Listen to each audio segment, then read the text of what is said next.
That last episode was unreal. Probably the best episode of Railgun that I've seen, both season 1 and season 2. The slice of life elements that were just so hitting, so cute. Highlighting 9982's persona. Going on a little date with her, right? Feeding her ice cream and tea and cake and all those innocent, pure gestures, and even giving her the Gekoto badge that we gambled all day with the kids for. And then Accelerator shows up. What a demon he is. I hate him again. I always liked him. It's so cruel. And we know what happens later on, right? Last Order, he takes care of her. He takes accountability. He feels deep shame and guilt.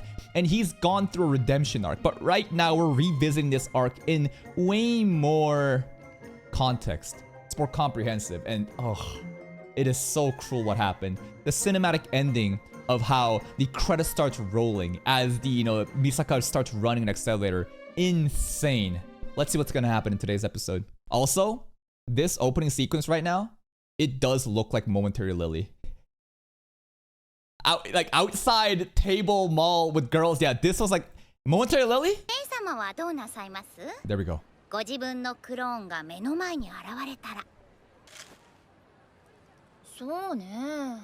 What would she do? She would feel deeply empathetic. Honestly, form some sort of friendship or at least like an amicable relationship. And avenge her death. Go fight Accelerator. Here we go. The rerun.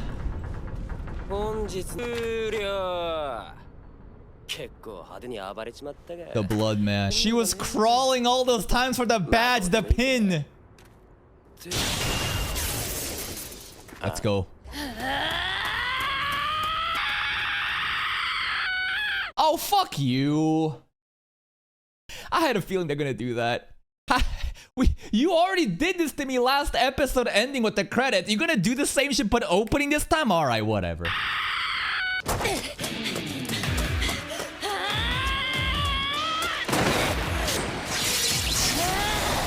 Iron! Iron! Oh, she is mad.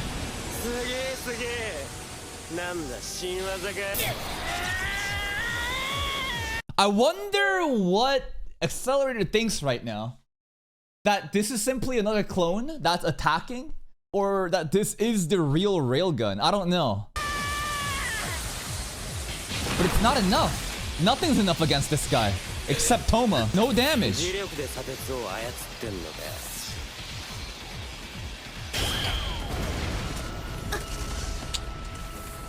Like, there's actually nothing she can do. Now, she could start doing martial arts and, you know what Kihara, the Mad Dog, did, right? Pull back right as soon as you're about to attack because Accelerator is basically going to use vector control to basically redirect that force. So if you pull back at that moment, it would go through. But, like, I don't think she knows how to do that. So I think we're cooked.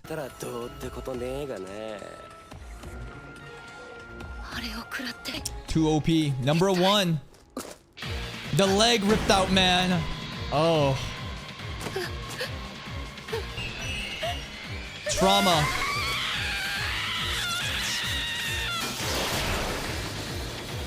Okay. Train tracks?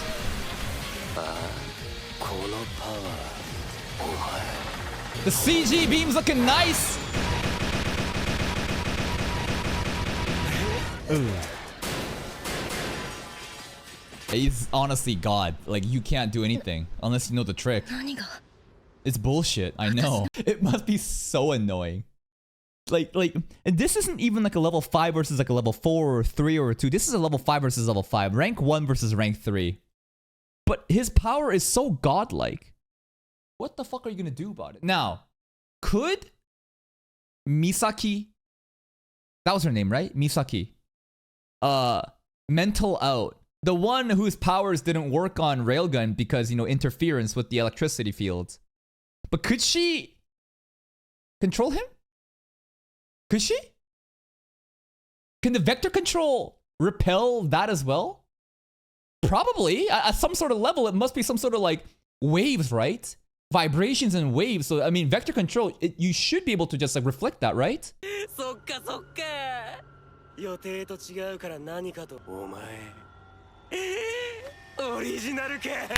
He got it.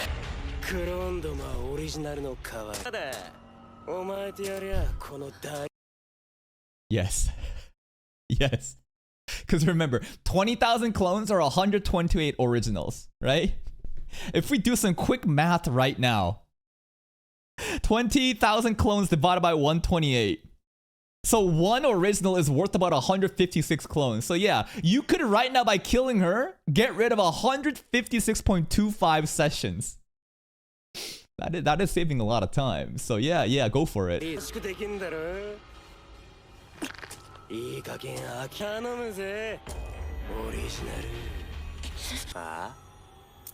Railgun time. It's not gonna work though. Oh man, you know what would have been poetic? If the Gekuto pin was all bloodied and on the ground beside Misaka, and she picks it up and does a railgun with the Gekuto pin.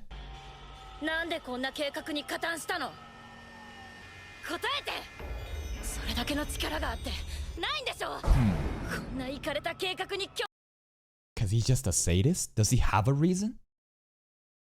Is he forced and pressured by the higher elites over here, the board directors, to reach level 6? What incentive does he really have other than to just crash out? There is no reason, it's just fun.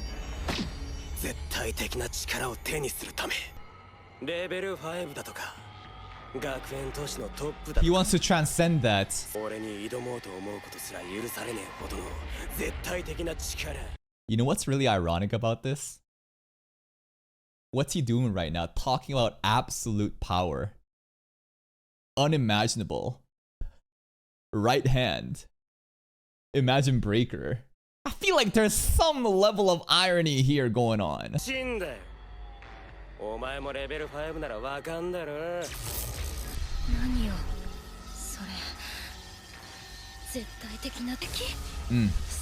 That's it. You don't care about nothing else. Poor girl. 82! Railgun! Doesn't do anything though! Reflected! Holy shit. Holy. Immediately. Just done. Misaka cooked. And I feel like... Did he intentionally miss it? Did he intentionally send it right by her head to send a warning sign? I mean, he said he wanted to kill, but this is...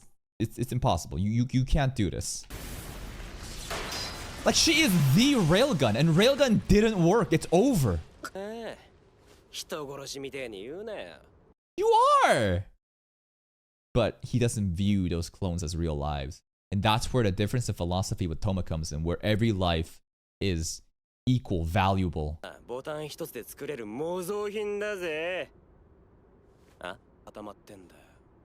And she gave up. Yep. Ooh, getting shamed as a level 5.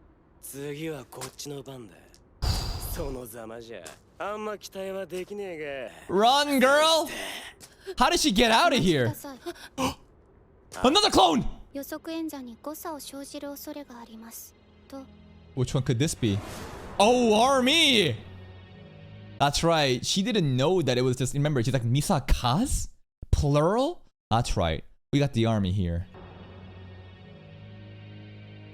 This is so eerie. It would fail your project? It may not reduce the time required. I thought that it's just all about EXP, but okay, I follow the logic. It's so creepy how all the glasses light up. I don't like it when they wear the goggle glasses. And they're all talking, finishing each of that sentence because they all, you know, share the hive mind.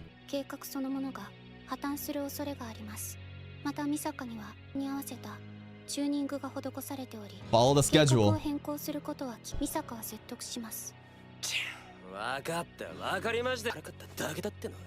It is kind of creepy. Everything about this is creepy, including the soundtrack.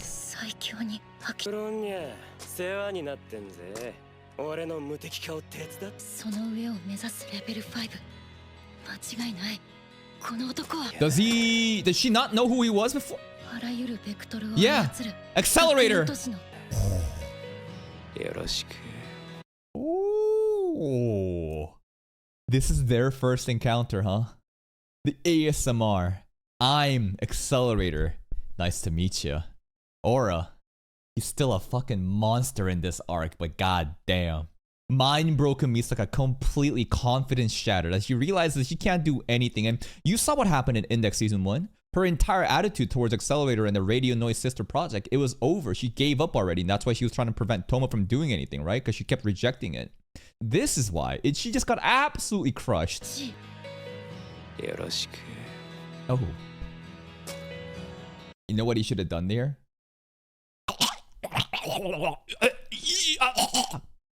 You know what he was doing? Back versus Toma.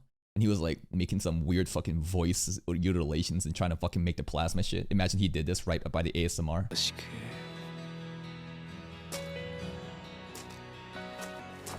Cooked. Go clean up. They don't know it's wrong though. They didn't ask to be made. They know. It's so cruel.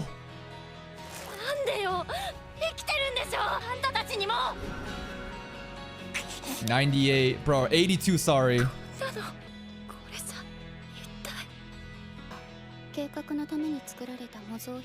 Their only purpose is to be fodder.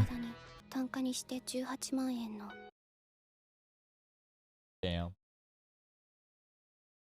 Even a quantifiable measure for their price. 180,000 yen to USD. 1,207.50 United States dollars. Roughly the average monthly rent of an apartment. That's pretty cheap, I'm not gonna lie.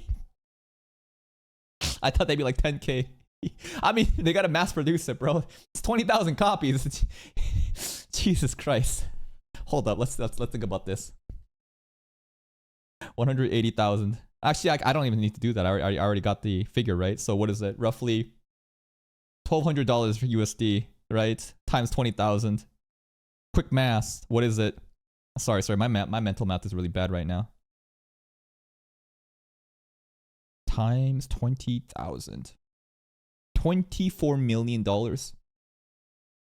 It cost $24 million to enact the Radio Noise Sister project. And that's just the clones too. I don't know if that's comprehensive, if it also includes like the testament education and all the different, you remember, the uniforms too. Remember, they have to contact Tokiwadai and say, hey, can you send us 20,000 Tokiwadai uniforms? The panties as well, the goggles, the guns. They gotta do the haircuts too every time. I don't know if everything is accounted for in this sum of 180 grand yen, but this is so fucked up. It's not accounting inflation too. True. That's so fucked up though. That's so brutal and cold, man. And it makes more sense now that I rethink the interactions between Misaka and the clones in season 1 of Index. She was like trying not to interact with them too much. She wasn't hostile, but she wasn't friendly either. It felt to me like she doesn't want to get close again, like 82, because they're all gonna die. So it makes a lot more sense why she was kind of like pushing away and being indifferent to them in season 1. This poor bear. You think that the clones are bad? You know, they got their bad treatment? What the hell was Kuroko doing before, bro? Oh. Remember, all the injuries is because what Kuroko did to his bear.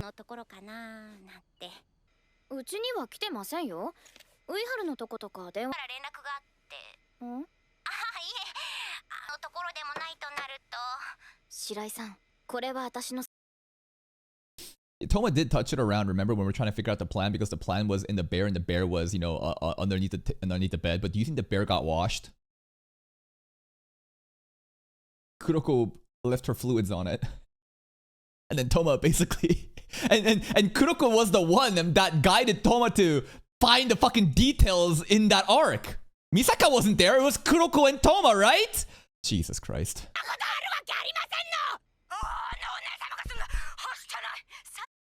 She was with the man, though.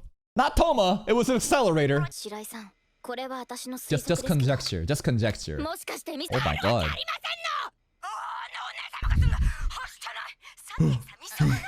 Peak voice acting. Hung up after reeing. She playing Mahjong? What's she playing?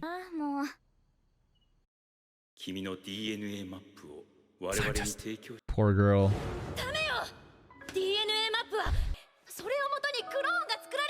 Yeah. You can't redo the past. Such a fucked up past. Nightmares. The guilt. The blood is on her hands. Holy! 10,000 bodies. Dead. That was a nice mix of fan service and horror. The imagery of all the bloody bodies, like that's already dead, reaching out. 10,000. I mean, 9,982 has died so far.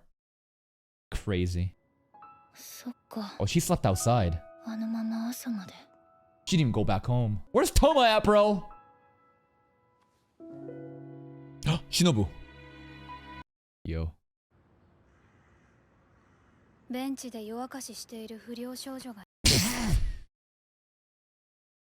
She's smart. That's why she says random English here and there. Does Shinobu have any guilt for being part of the project? I wonder if she does or not. English does equal smart if they're all Japanese. She's flexing her bilingual. Oh, she said it again. Oh dear. She's just a Westaboo. But they're not deaths to him. He justifies it by thinking all the lives aren't equal. But he quickly learns that, you know, those lives are worth value, especially, you know, when hanging out with Last Order. So that just hasn't happened yet. And Toma, I think, beats that into his brain during the fight. Yup. I mean, Shinobu is mad too. She's involved in it.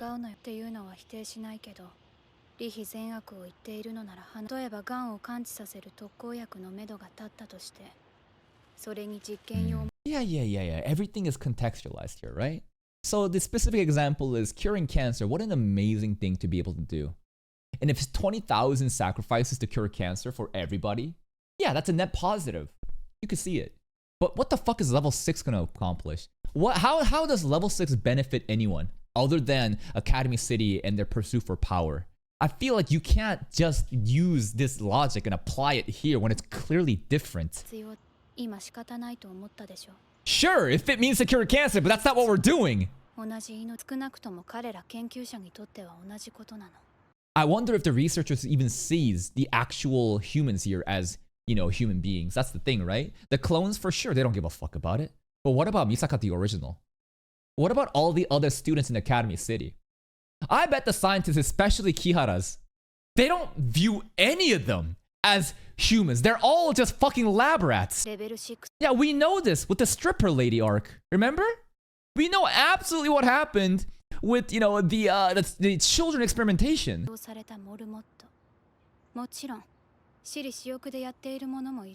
Kihara. It's all justified. Was the keyword. Shinobu has reformed. The back alleyways. She feels guilt and remorse. She feels guilty. Eh?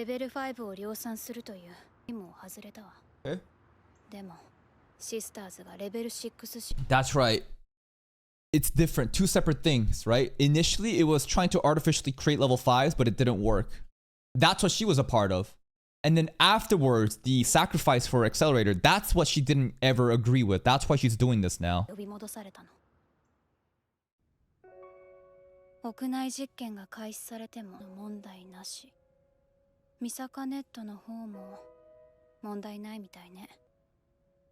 Plum? The tea! That's why, yeah, the tea! She's drinking black tea right now! The influence! Oh, testament. Okay. I'm actually drinking black tea right now too, Earl Grey. メントのデータと若干の差異がありますとミサカは報告します。加え、ほのかな甘さとまろやかさが。Oh man. That's what she likes too. Milk tea is the specific one she mentions. 紅茶好み。And now the Misaka network has all spread the knowledge of milk tea, black tea, right? Is this 82? What number are you at? あなた。最初のあなたから少しも答えは Indoor experiment. We already saw the cleanup. 全く感情面を発達させとして共有、蓄積してきた。ミサカネットワークによってってわけね。全く大したシステムだわ。It is. They're constantly learning. テスタメントのおかげです。Testament mentioned ミ again. サカは補足します。それによって年間情報として記憶するようプログラムされています。おかげでミサカだけに臨むことができます。It's efficient. ミサカは感謝。You don't have to constantly reteach the, the clones after they come out of the pod. They're already just out of the womb, boom. It's like they already retain all the memories and forward. So in a really fucked up way, you can kind of say that even though 9982 is dead, her soul lives on through the other sisters. And there's a bunch of other ones. So, they never die, even though they did die. You know what I mean? 時間よ。外部検証 No! Outdoor training! She's gonna get sacrificed! 甘いのでしょうか。外部の空気は美味しいと教わりました。 That's propaganda. She's so cute moving around like that. 好みを吐露します。いればわかるわよ。Outside air tastes like pollution. Enjoy. It's gonna smell like fucking just garbage and piss. Beautiful background art. Wow, look at that sky. Holy. It's beautiful. She sees the sky for the first time. Dramatic wind! Warmth. Damn, she is so descriptive. I'm telling you, bro, if she was a food critic, it would go crazy. Because of how she's programmed to constantly commentate and talk about everything she says in a very descriptive way, it is the perfect type of narration. This is some light novel or visual novel narration too, man.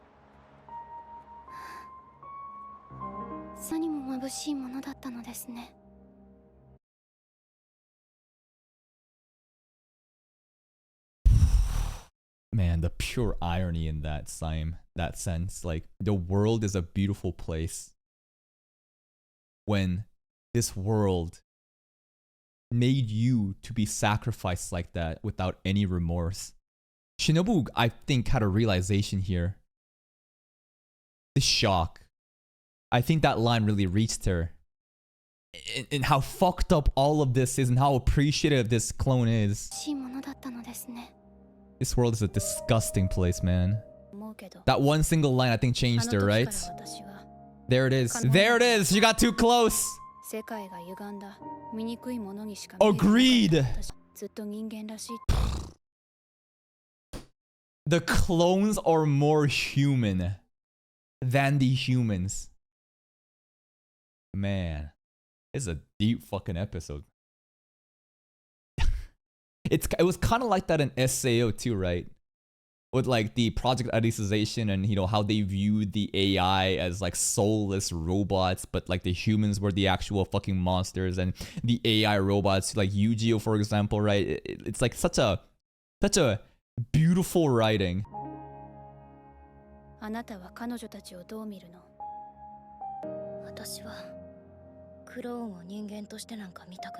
Because it hurts. It hurts if you accept them as humans. In order to protect your heart, you have to dehumanize them. But you also, after what we've been through, that's not an easy thing to do.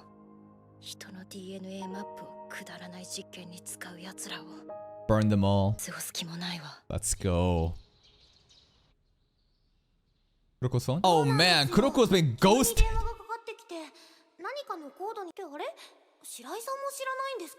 Keeping a secret from Kuroko. And this adds into more of what happened in... Was it Railgun Season 1 or was it in Index? Basically, there's a couple episodes where, you know, I think it was Railgun season 1 with Awaki. Or was that Index season 2?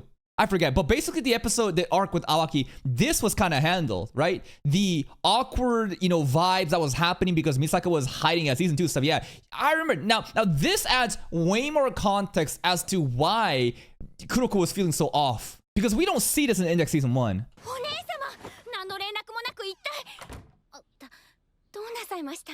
A lot.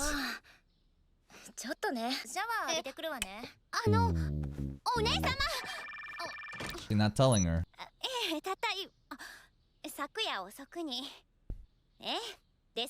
That Misaka safe? I think she just lied. Late last night, my ass. She just came home now. All the girls are checking up. Yeah, I don't like it that Kuroko is being normal right now because that is when you know shit's serious. It's too real. She's not being her funny one-sama, you know, like kunka moments. That her acting properly is when you know shit's wrong. Everyone's so worried.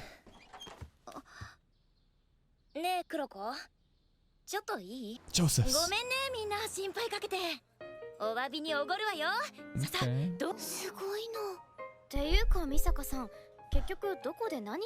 She gonna lie. What? Haruhi does not care. She's just gonna continue eating. Like, I've noticed that in these moments, you gotta pay attention to Haruhi. She ate like 5 separate onigiri in one go, bro. Look. One bite? Sure, Misaka. She lying. She making shit up. Sure.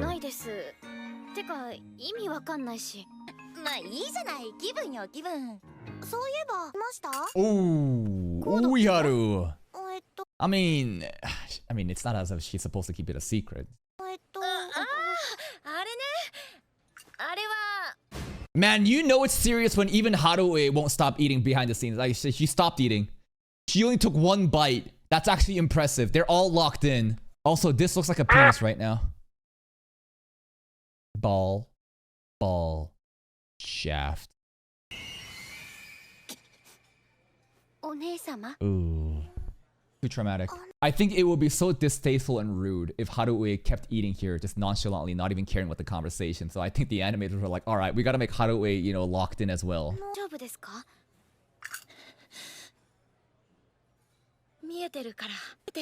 The clones is the all, but she won't say it directly.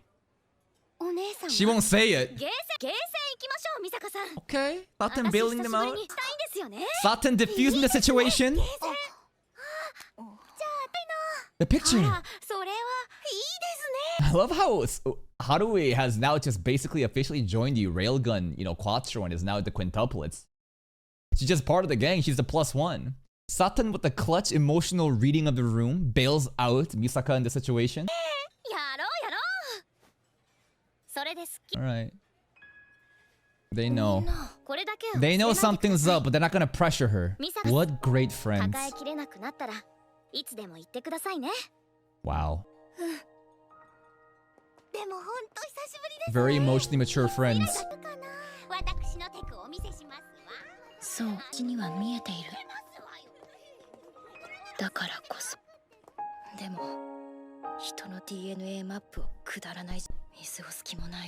Let's go.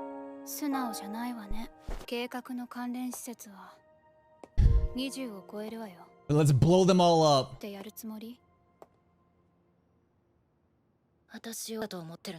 Ooh. Big talk for a girl who gave up in Index Season 1 when Toma shows up. Because at that point, she's completely given up on the bridge. She rejects it so much. She's like, nothing can stop this. You can't stop this. It's all over. So we have to basically go through the struggles and see how much she gets crippled. And then Toma will show up and then we'll enact that entire thing we saw in Season 1.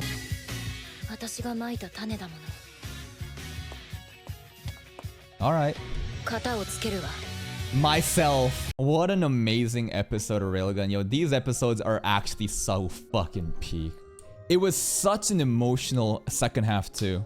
First half, hype fight, And she realizes, who am I fighting against? Why are you so powerful? Oh, you're the Accelerator. And then she realizes after the Railgun gets deflected, it's over. And then Accelerator is showing up behind and saying, that's right, you know who I am. I am him, #1 in Academy City, Accelerator. So sad though, with the clones, man. Their realization that the world is beautiful. Shinobu's realization that the clones are even more human than these gross-ass scientists. It's just wonderful writing, so tragic, so poetic. Misaka having to burden this alone. The friends not prying because she wants to obviously keep it to herself. But we know that this doesn't end alone. We know that Toma will show up one day and save them. We just gotta basically last until that part. I wonder how much Shinobu will be, you know, there as an ally, because we don't see her at all in season 1. But this is pretty interesting. And that's it from me. If you're still here though, if you enjoyed this reaction, please like the video. Check out the other playlists for even more content. And until next time, take care.